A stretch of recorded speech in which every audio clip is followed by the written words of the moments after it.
naman umalis na ang lalaki para kunin ang phone nito pero pagkaalis nito ay hindi na niya hinintay pa at mabilis na rin siyang umalis. Ngunit pagbalik niya ng banquet room ay hindi na niya mahagila pa si Gavin. Bagkus ay nanlaki na lang ang mga mata niya nang daddy niya ang kanyang nakita na kasalukuyang kausap ang celebrant. Sunod-sunod na lang siyang napamura sa kanyang isipan at mas lalong nataranta. Mabilis na lang niyang tinakpan ng kamay ang pisngi niya bago nagmamadali niyang lumakad papunta sa pinto para sana lumabas na. Pero kung kailan naabot na niya ang pinto ay nanlaki naman ang mata niya nang makasalubong ang kanang kamay ng kanyang ama. Miss Macy? Gulat nitong sambit pagkakita sa kanya. Tinawag naman siya ng celebrant mula sa pwesto na ngayon nakita na siya, dahilan para mapalingon na rin ang kanyang ama sa kanya. Napamura na lang siya at imbis na lumingon ay kumaripas na siya ng takbong palabas at binangga pa ang tauhan ng kanyang ama. Babe! Pagtawag agad sa kanya ni Gavin paglabas niya. Nasa kotse na ito kaya naman tumakbo na siyang papunta dito at sumakay. Nandito si Daddy! Bilisan mo ang pagdadrive! Taranta niyang sigaw kay Gavin. Agad naman itong sinunod ang utos niya at mabilis na pinatakbo ang kotse papunta sa may gate. But just as they were about to reach it, they saw one of the guards standing there, receive a call through his walkie-talkie. The guard quickly rushed to the gate's control panel and pressed the button to close it. Bilisan mo, babe! Magsasara na ang gate! Sigaw niya kay Gavin. Gavin stepped on the gas, speeding up even more. But suddenly the guards at the gate drew their guns, aiming to shoot at their car's tires. Fortunately, she was quicker. She fired first, hitting them in the heads before they could pull the trigger. At last, they made it through the gate, but they hadn't gotten far away when several cars started chasing them from behind. Bullshit! She cursed quickly, reloading her silencer gun. Just focus on driving, babe. I'll take care of them, she told Gavin. She quickly turned around and started shooting at the tires of the cars chasing them. Since their car had an open roof, she fired continuously without any obstacles.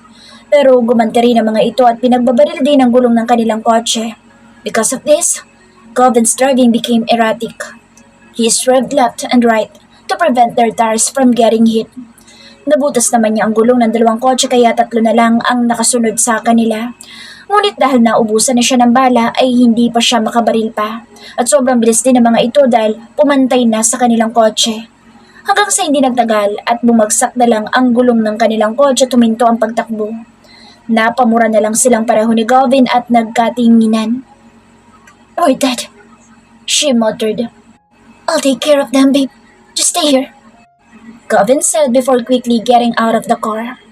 More than 10 men in black suits stepped out of the 3 cars and rushed at Gavin all at once. At dahil hindi niya kayang manood lang, she also got out of the car and joined the fight. Macy opened her eyes and looked around. She was inside the unfamiliar room. What the heck? Ang muli niyang naalala ay natakasan nila ni Gavin ang mga lalaking humahabol sa kanila at nagamit nila ang kotse ng mga ito pero pinaunan niya si Gavin sa airport para magpabook agad ng ticket. Then siya naman ay bumalik sa bahay ni Chanel para kunin ang kanilang mga gamit at passport. Ngunit nang papalabas na siya ng bahay ay nagsidatingan naman ang sangkatutak na tauhan ng kanyang ama at natalo siya sa laban. Naigapos at nawala ng malay. Then nang magkamalay siya ay sakay na siya ng eroplano at nakatali na. Kasama niya sa eroplano ang kanang kamay ng kanyang ama na kahit anong pakiusap niyang pakawalan siya ay nanatili lang itong bingi at pinaamoy lang siya ng pampatulog para hindi na dumaldal pa. Pero ngayon nasaan na siya? Kaninong kwarto ito? Saang bansa na siya? Was she back in the Philippines? Bullshit! At dahil hindi na siya nakatali, bumangon na siya at hindi pa mapigilan ang mapangawi dahil ramdam niya ang bigat ng katawan niya. Masakit ang leeg niya at balakang. Nahihilo pa rin siya at parang humihilab din ang tiyan niya. Lumabas na siya ng bedroom at paglabas niya ay sakalang niya napagtanto na nasa mansyon na pala siya ng kanyang ama. Ibig sabihin ay nasa Pilipinas na siya. Magandang hapon, ma. Magalang nabati sa kanya ng katulong nang makita siya. Where's Dad? Nandoon po sa kanyang library room. Pinapasabi sa akin na dumiretso na lang daw po kayo doon pagkagising niyo. Kaya naman dumiretso na siya sa library room ng kanyang ama. Hindi na siya kumatok pa at diretso nang binuksan ng pinto.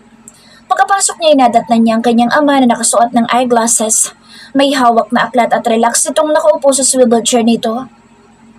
"Good afternoon, Dad." She greeted him. Hindi siya nito sinagot dahil nakatingin lang ito sa hawak na aklat. She just quietly sat on the sofa and waited for him to speak. Hindi nagtagal ay binaba na ng kanyang ama ang hawak na aklat at tiningnan niya siya. "Sabihin mo sa akin kung sino ang lalaki mo." Sinalubong naman niya ito ng walang takot na tingin at sinagot, "You can kill me now, Dad, but I can't tell you who he is." Napatitig na sa kanyang ama ngunit hindi naman siya nagpatalo at nakipagtitigan din dito. "Jake is all you have. Mamamatay ka kapag kumawala ka sa kanya." Wika nito sa seryosong boses. She smirked at her father. "Then I'd rather die than stay with him, because being with him is worse than hell." Doon ay bahagya ng natawa ang kanyang ama. Klase ng tawa na hindi natutuwa kundi nagtitimpi na. "Sige, hindi na kita tatanungin pa kung sino ang lalaki mo. I'll just ask Chanel instead, since she's the one who helped you escape from your husband and hide in another country for several days." Sa narinig ay hindi naman niya mapigilan ang kabahan. "At ano naman ang gagawin mo sa kanya kapag nahuli mo lalaki ko?" Napapalunok na niyang tanong. "That's none of my concern. Si Jake na ang bahala sa kanya dahil hindi naman ako ang pinagtaksilan kundi siya." Sagot ng kanyang ama at matalas pa rin siya nitong tiningnan. "And if your husband kills you for what you did, there's nothing I can do but leave you in his hands. So, as your father, my only advice to you is to make amends with him. If you try to escape again, I will lock you up on the island as punishment, and you will rot there for the rest of your life, just like your mother." Tila hindi na siya makapaniwala sa mga narinig. Parang biglang may kumurot sa puso niya. "So, that's what you did to my mother? You locked her up on that island like an animal until she died?" Hindi makapaniwala na niyang tanong at nagtagis na ang bagang sa gigil.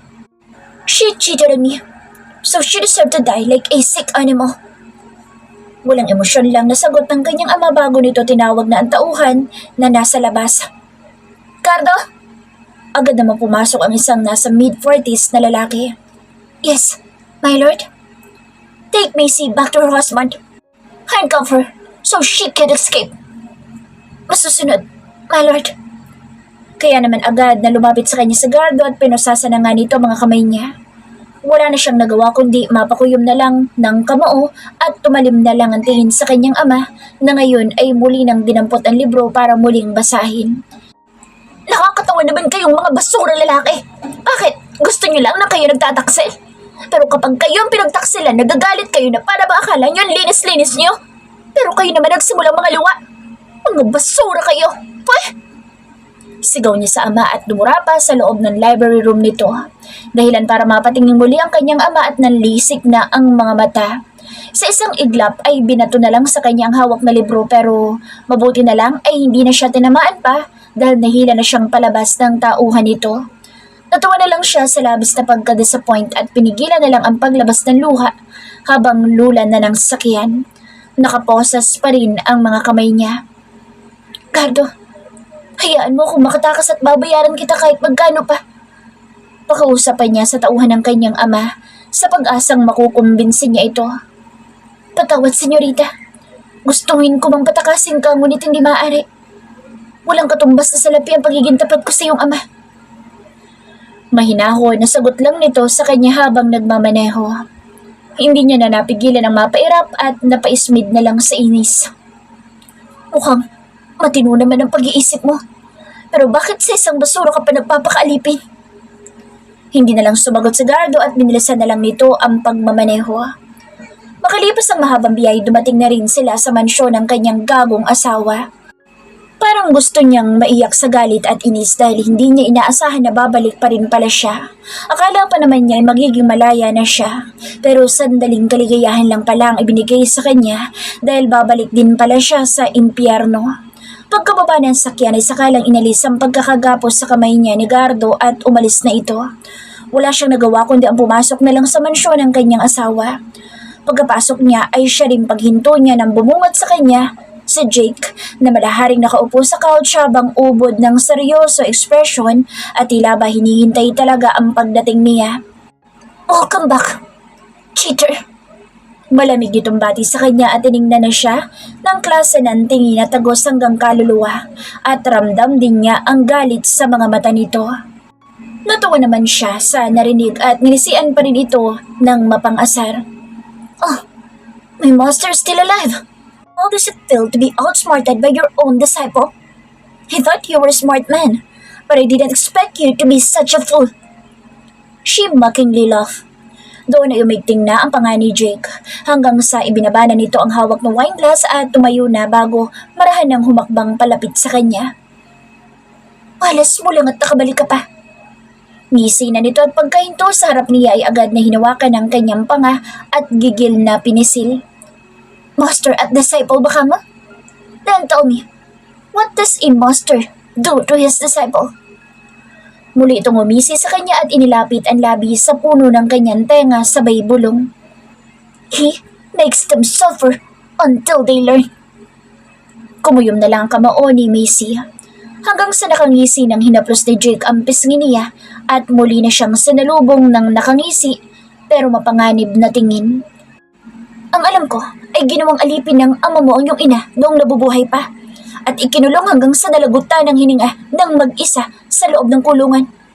So, let's make things interesting. I'll make sure you suffer the same fate. You'll follow in your mother's footsteps. Nagpanting bigla ang tenga niya sa narinig at hindi na nakatiis pa dahil mabilis na niyang pinalipad ang kanyang kamao papunta sa pisngi ni Jake. Ngunit sa kasamaang palad ay mabilis naman itong napigilan ang pulsuhan niya at napigilan. No! You can't fight me anymore! Remember, you're just my disciple and I'm your master. No matter what you do, you can't defeat me! Sigaw nito sa kanya at inilabas na ang posas para sana posasan na ang kamay niya pero mabilis naman niyang nasipa ang posas kaya naman tumalsik ito sa malayo. Bullshit! Pagmumura ni Jake at binitawan siya para damputin ang tumalsik na posas. Mabilis naman siyang tumakbo papunta sa may center table at agad na kinuha ang isang bote ng wine na may kalahati na lang na laman. Pagharap niya ay saktong palapit ng muli sa kanya si Jake. Kaya naman agad na niyang binato papunta dito ang bote ng wine. Ngunit naiwasan pa rin ito at bumagsak lang ang bote sa sahig. Kulang ka pa yata sa training, my dear wife. He taunted with a mocking laugh. Pagkalapit nito ay agad na pinusasan ang kanyang mga kamay. You asshole! Wala ka talagang kwenta kahit na kailan. Bitawan mo ako! Nagpumiglas na lang siya. Walang kwenta pero patay na patay ka sa akin noon pa. Pabalik na sagot ni Jake.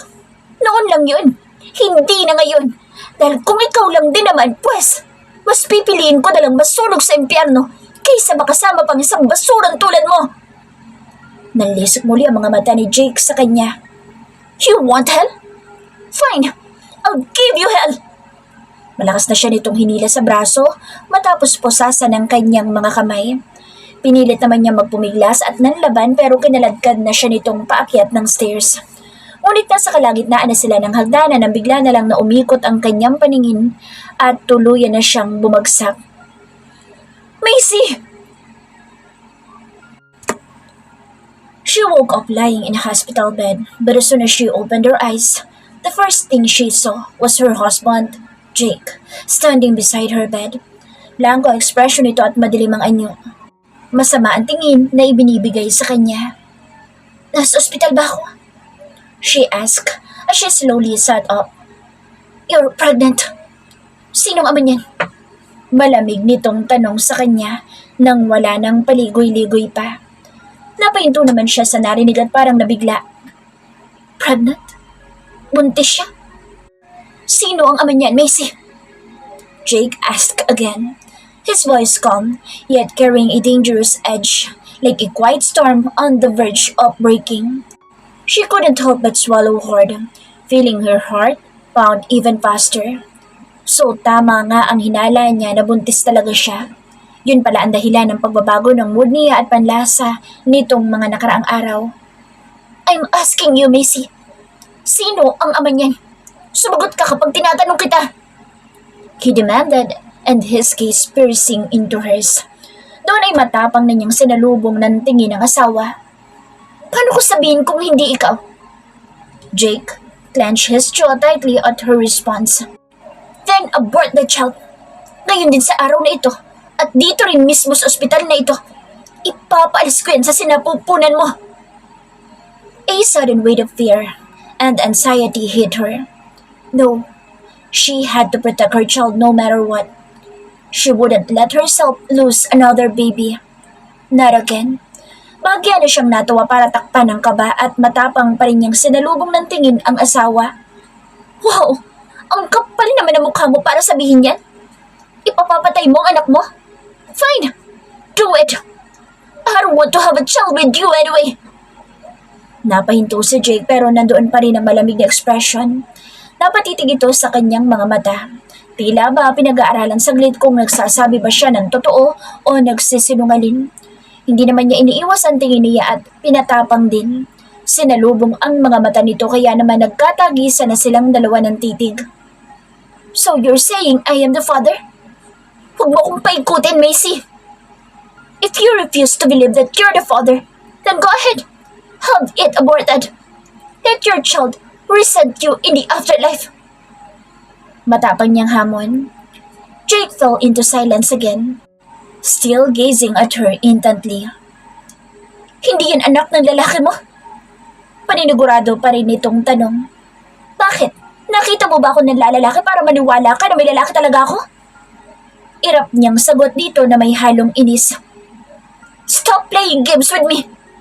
I'm not playing games with you! Muli ay nagkatitigan sila. Parang hindi pa rin kumbinsido si Jake base sa ekspresyon nito na ubod ng seryoso at panganib. So, binabawi mo na ngayon na sinabi mong may lalaki ka? Yeah, because I just did that to provoke you. At mukhang nagtagumpay naman ako dahil napaniwala kita at nagalit ka. Sa gitna ng kanilang sagutan ay pumasok naman ang doktor. You don't believe me? Ba't hindi mo ipapaternity test? Hamon na niya. Hindi pa po pwede, ma'am. Sabat ng bagong pasok na doktor. You'll have to wait at least 7 to 8 weeks before you can undergo a non-invasive prenatal paternity test. Tumangutang muna si Jake sa kanya. Alright. I will accept the possibility that the child is mine for now. We will proceed with a paternity test once it becomes feasible. However, if it turns out that the baby isn't mine, I must warn you that I cannot guarantee its safety. Hindi niya mapigilan ang manginig sa galit at pasimpleng kumuyom ang kamao. Gayunpaman ay pinanatili pa rin niyang kalmado ang sarili at pagak na lang na natawa. Napakalupit mo naman para sabihin yan sa anak mo. Hindi pa nga lumalabas, pero pinagbabantaan mo na agad ang buhay. Anong klaseng ama ka ba? Jake didn't answer. Instead, he walked out of the room, pulling out his phone from his pocket as if he had an important call to make. Para naman siyang nakahinga na kahit papaano. Kinausap na siya ng doktor sa mga dapat niyang iwasan habang nagbubuntis. Ilang weeks po ba akong buntis, Doc? She asked. You're only 3 weeks pregnant, Ma'am. That's why you need to be extra careful to ensure the baby's safety. Avoid stress as much as possible. It's one of the main causes of miscarriage. Napahapos na lang siya sa kanyang tiyan at hindi alam kung ano ba ang magiging reaksyon. Kung dapat bang maging masaya siya or dapat na matakot sa mga harapin niyang problema. Sa huli ay hindi na niya napigilan pa ang mapangiti sa isipin na magkakaanak siya. Parang bigla siyang na-excite dahil sa totoo lang ay matagal na rin niyang gustong magkaanak. And she loves kids. Gustong-gusto niya magkaanak ng babae at ngayon ay magkakaanak na siya, kaya kailangan mag-ingat siya at maging matalino para maprotektahan ang anak niya. Pagbalik ni Jake ay binuhat na siya nitong palabas ng ospital. Hindi na lang siya umangal pa o nagreklamo. Basta tumahimik na lang siya, tinayaan na lang ito sa pagbuhat sa kanya. Dahil tinatamad din siyang maglakad, gawa ng nangihina din siya. Nanatili siyang walang imik na sakay na ng kotse pa uwi. Pareho silang nakaupo sa box seat ni Jake habang ang tauhan naman ito ang nagmamaneho. She just turned her gaze toward the window. trying to ignore the heavy presence beside her. Pero ramdam niyang pinagmamasdan pa rin siya ni Jake. Hanggang sa hindi nagtagal ay hindi pa rin ito nakatiis at nagsalita na. Tumingin ka sa mga mata ko. Sabihin mo sa akin na wala kang lalaki at ako talaga ang ama na pinagbubuntis mo. He commanded, his voice steady but heavy with intensity, a quiet threat lurking beneath his calm tone. Ngunit hindi umimik si Macy at nanatili lang na nakatanaw sa bintana ng sakyan na parang walang narinig. Inuutusan kita, Macy. Oo! Ikaw! Ikaw ang ama na pinagbubuntis ko! Malakas na niyang paninigaw sa muka ng asawa sa bigla niyang pagharap dito nang hindi nito inaasahan. Parang nabigla naman si Jake hanggang sa napapikit na lang kalaunan. Damn it! He cursed under his breath and let out a sigh to calm himself. Huwag mo ko sigawan na ganyan! Inis nitong sita sa kanya. Paulit-ulit ka kasi! Kung ayaw mong maniwala na ikaw talagang ama, pues huwag kang maniwala! Dahil hindi naman kita pinipilit na maniwala! Hiwalayan mo na lang ako dahil hindi rin naman kita kailangan sa buhay ko! I can raise this child on my own without you! Napapikit na lang si Jake at napabuga ng hangin. Sumandal na lang ito sa upuan at pinakalma ang sarili. Fine. I'll just get a lie detector test. Let's see if you're really telling the truth. Macy's eyes widened in disbelief. A lie detector test? Are you serious? Tanga ka ba para maniwala sa mga ganun? Tingin mo nagsasabi yun ng totoo at doon ka makikinig? We'll just see what the results say. Jake replied coldly.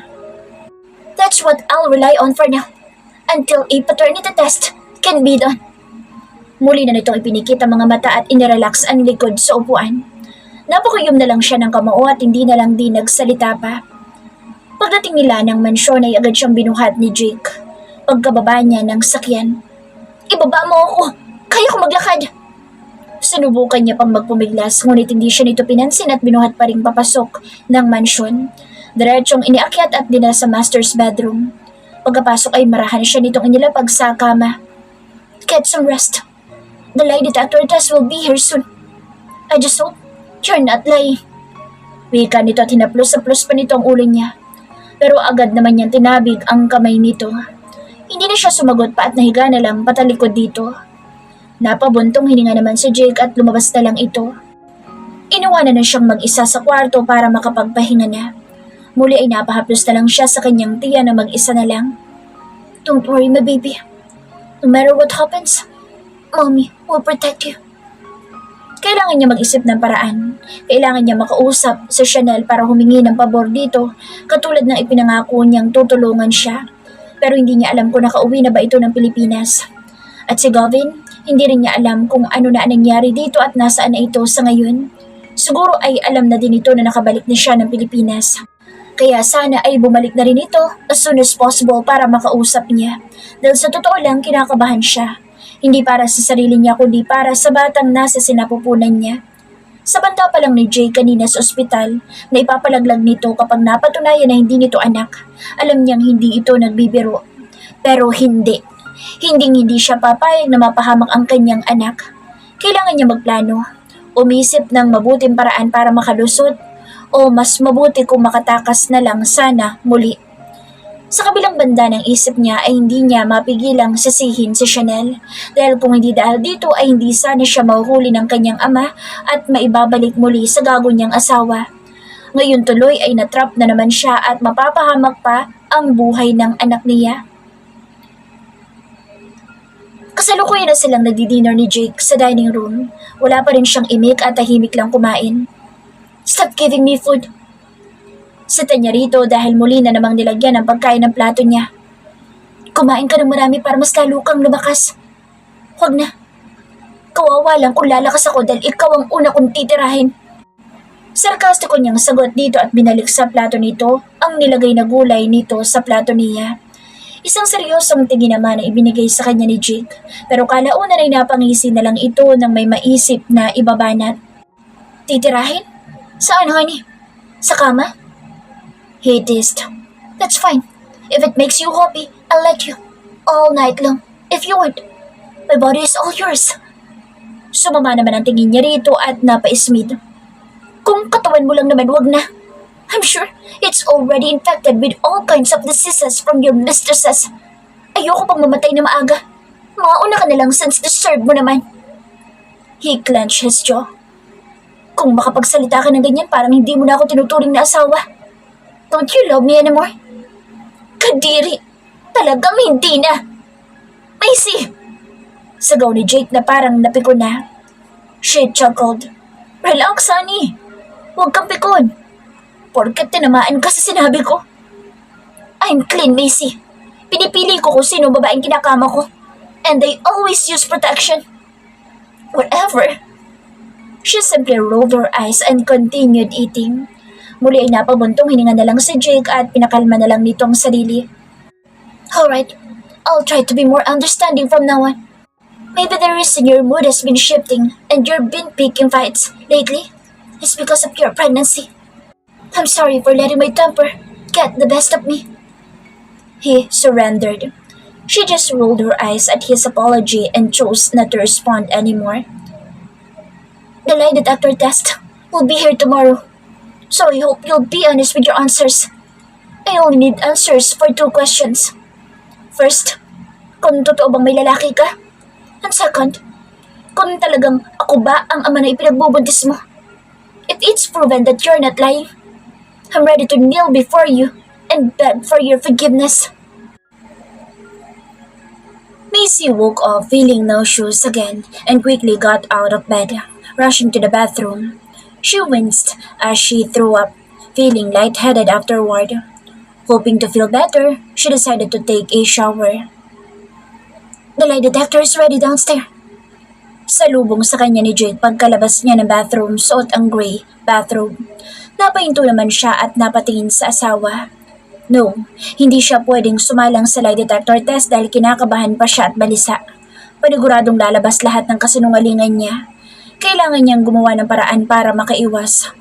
Sumimangot na siya at marahan na humakbang palapit kay Jake. Paghinto niya sa harap nito, iniyakap na niya mga braso sa bewang nito. Bukas na lang, honey, please. She pleaded sweetly, resting her head against his chest. Ang sama kasi ng pakiramdam ko ngayon parang nahihilo ako. Napahinto naman sa Jake. Sandali itong natahimik pero nanatili pa rin blanco ang expression. Umaarte ka lang ba para makaiwas? He asked, seriously, reaching for her forehead and neck to check if she had a fever. Tumingala naman siya rito at sumimangot na parang batang nagtatampo. Hindi ako umaarte lang, honey. I really don't feel well, so please, stop stressing me. Saka na lang yung lie detector test na yan kapag okay na ako. Baka kasi mamaya nito makuna na naman ako dahil sa stress. Doon ay unti-unti nang nangunot ang noo ni Jake sa kanya. Makunan? What do you mean?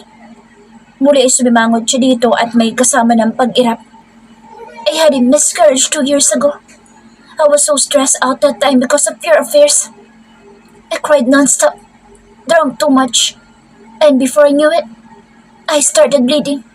That's when I found out I was pregnant, but it was too late. The baby was already gone. Jake froze, his face filled with shock and disbelief. I'm sorry, I didn't know that. Bakit ngayon mo lang sinabi sa akin yan? Because you were too busy with other women. You didn't care about me. You only care about yourself. Napatitig na sa kanya si Jake. Unti-unti nang bumakas sa mukha nito ang konsensya. Hanggang sa isang mabigat na buntong hiningang pinakawalan, hinaplos na ang kanyang pisngi. I'm sorry, honey. I didn't know. Nainis siya bigla at itunulak na ang asawa. I don't need your apology. No matter how many times you say sorry, it won't bring back our child. It's too late to apologize. She furiously said, shooting him a sharp glare before storming past him. But before she could enter the dressing room, he quickly grabbed her by the waist and wrapped his arms around her from behind. I know it's too late to apologize, pero hindi ko talaga alam. Ngayon ko lang nalaman yan. Ilang taon na palang nakalipas pero ngayon mo lang dahil busy ka. Busy ka sa pambababae mo at kahit sabihin ko pa'y wala na rin namang silbi dahil huli na.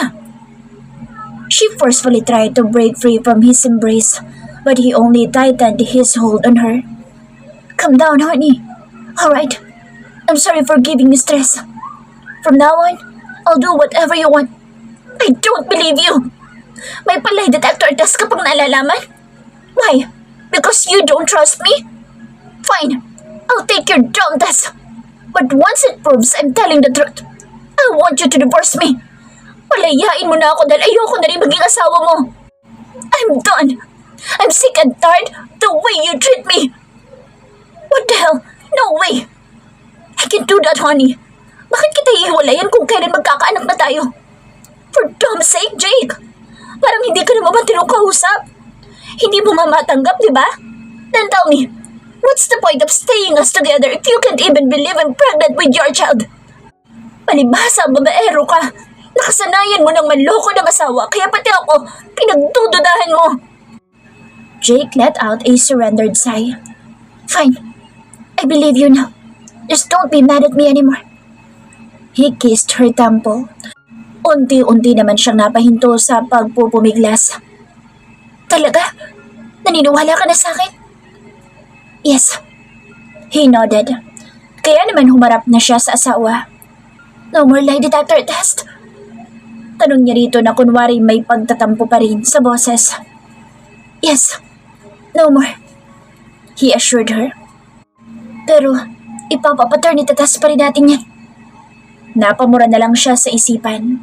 Pero matagal pa naman iyon kaya okay lang. Makakapag-isip pa siya ng paraan o posibleng makakatakas pa siya. Sure. Walang problema. She smiled and dropped her arms around his neck. I don't want you to have any doubts either. I just didn't want to take that lie detector test because what if it's faulty? What if I tell the truth but it says I'm lying? And then you believe it just like that? Napabuntong hininga na lang si Jake at binuhat na lang siya nito. I get it now, honey. Alright, I'm sorry. Dinala siya nitong palabas ng kama at diretso papunta sa balcony dahil nandoon na nakahanda ang kanilang almusal.